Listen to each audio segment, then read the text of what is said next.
در مسیر خود هزاران پیچ و خم دارم رفیق. دردهای تلخ اما تازه دم دارم رفیق.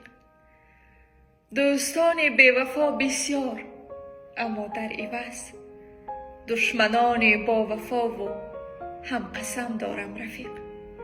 شیطنت‌های من دیوانه را جدی نگیر، پشت این لبخندها 30 سال غم دارم رفیق. حال ما با دود و الکل جا نمی آید رفیق. زندگی کردن به عاشقها نمی آید رفیق. دستهایت را خودت ها کن اگر یخ کردند. از لب معشوق هامان ها نمی آید رفیق. یا شبیه این جماعت باش یا تنها بمان، هیچ کس سمت دلی زیبا نمی آید رفیق.